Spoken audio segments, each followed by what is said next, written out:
Assalamualaikum warahmatullahi wabarakatuh. Perkenalkan, nama saya Aimida Selvia, NIM 200-104-0074 dari PBSI 2B.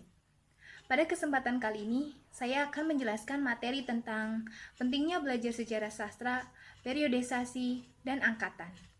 Sebelum ke materi, terlebih dahulu saya ucapkan banyak terima kasih kepada Allah SWT yang telah melimpahkan rahmat dan berkahnya sehingga saya bisa menyelesaikan tugas ini dengan baik dan benar.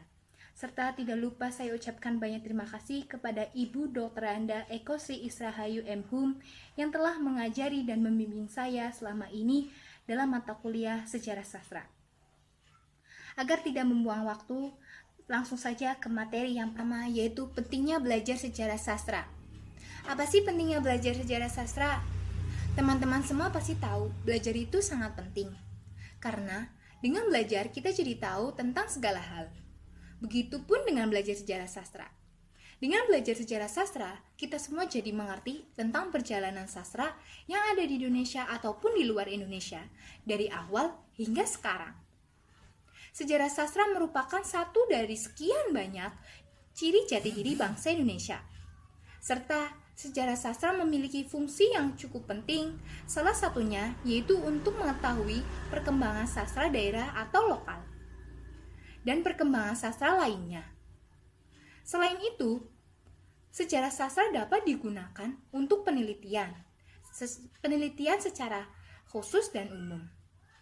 Oleh karena itu, belajar sejarah sastra penting bagi masyarakat Indonesia. Minimal memahami sejarah sastra Indonesia.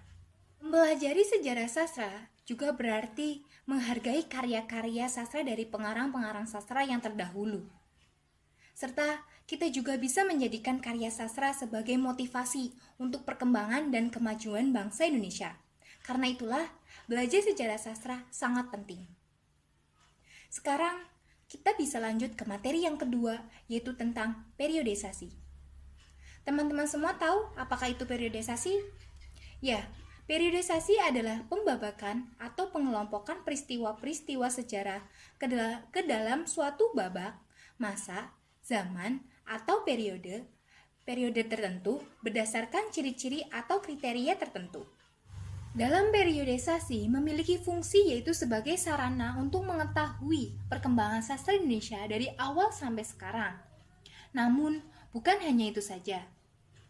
Tetapi kita jadi tahu tentang tujuan dari periodisasi sastra, yaitu untuk memudahkan pengembangan sejarah sastra. Selain itu juga, periodisasi sastra menjadi penting untuk menciptakan karya sastra baru oleh sastrawan.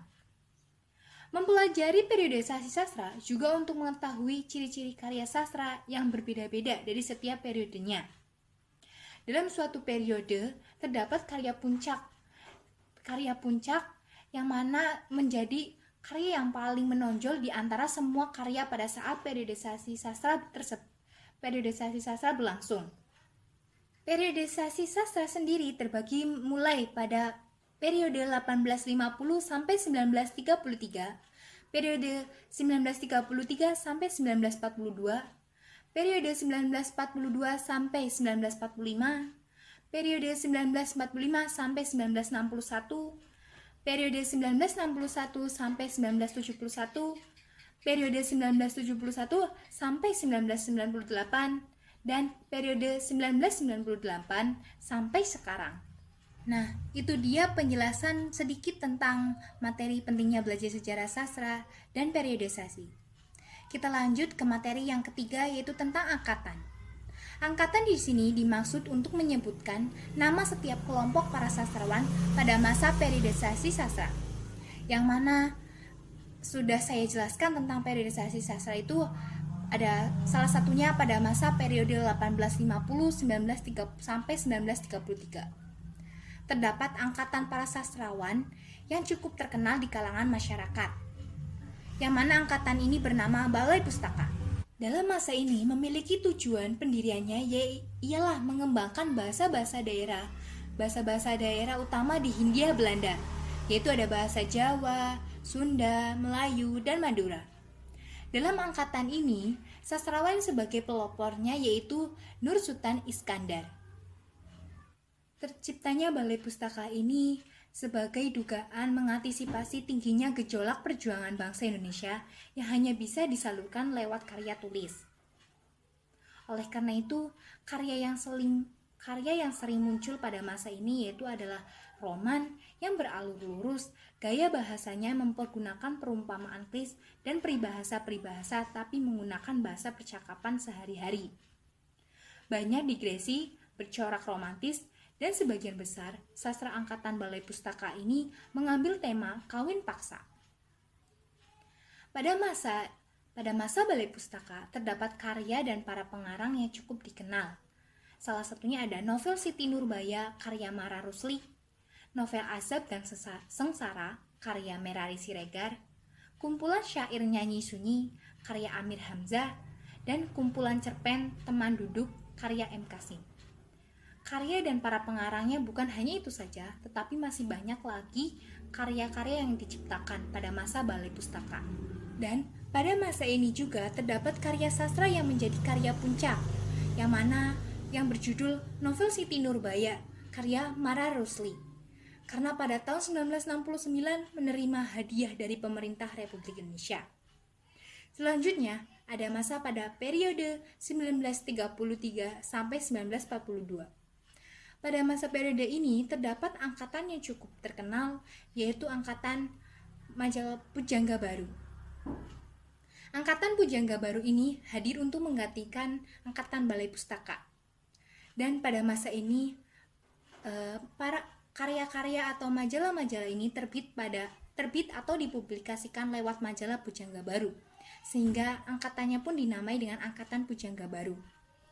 Karya yang banyak muncul pada masa Angkatan Pujangga Baru ini yaitu ada puisi, novel, syair, dan pantun. Pelopor Angkatan Pujangga Baru ini yaitu Sultan Takdir Ali Syabana. Kemudian angkatan ini juga menumbuhkan kesusastraan baru yang sesuai dengan zamannya. Tidak hanya itu, Angkatan Pujangga Baru juga mempersatukan para sastrawan baru dalam satu wadah, yang sebelumnya tercerai-berai dalam menulis beberapa majalah. Angkatan ini memiliki karakteristik dan corak politik, nasionalis, dan bertema pendidikan, yang mana pada masa Pujangga Baru ini terdapat karya dan para pengarang yang cukup terkenal. Salah satunya ada novel Layar Terkembang karya Sultan Takdir Ali Syabana, novel Belenggu karya Amin Pane, drama Sandiaka Laning Majapahit karya Sanusi Pane, dan kumpulan syair Nyanyi Sunyi karya Amir Hamzah. Bukan hanya karya dan para pengarang tersebut yang ada pada masa Pujangga Baru ini, tetapi masih banyak lagi karya dan para pengarang yang ada pada masa Pujangga Baru. Dalam masa Pujangga Baru ini terdapat karya yang cukup terkenal yang mana menjadi puncaknya, yaitu Layar Terkembang karya Sultan Takdir Ali Syabana dan novel Belenggu karya Amin Pane. Selanjutnya pada periode 1942 sampai 1945. Pada periode ini terdapat angkatan yang cukup terkenal, yaitu Angkatan 45. Angkatan 45 serta karya sastra Angkatan 45 meletakkan pondasi kokoh bagi sastra Indonesia, yang mana pada angkatan ini memiliki konsep seni yang diberi judul Surat Kepercayaan Gelanggang.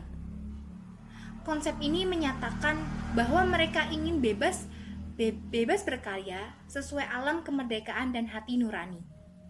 Ada 4 tokoh utama yang sering dianggap sebagai pelopor Angkatan 45. Yang pertama ada Hairil Anwar, Asrul Sani, Rifai Apin, dan Idrus.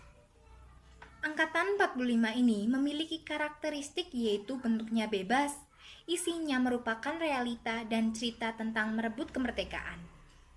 Serta karya dan para pengarang yang ada pada masa Angkatan 45, yang mana yang pertama ada Hairil Anwar, yang karyanya berjudul Tiga Menguak Takdir dan Aku. Yang kedua ada Idrus, yang karyanya berjudul Drama Dr. Bisma. Mokhtar Lubis, roman yang pertama berjudul Tak Ada Ujung, dan ada Pramudia Anantatur dengan karyanya yang berjudul Cerita dari Blora. Para pengarang dan karya sastranya pada masa angkatan 45 ini bukan hanya itu saja, tetapi masih banyak lagi para pengarang dan karya-karya yang diciptakan pada masa angkatan 45 ini. Itu dia sedikit penjelasan tentang materi pentingnya belajar sejarah sastra, periodisasi, dan angkatan. Sekian dan terima kasih. Presentasi dari saya, kurang lebihnya mohon maaf. Wassalamualaikum warahmatullahi wabarakatuh.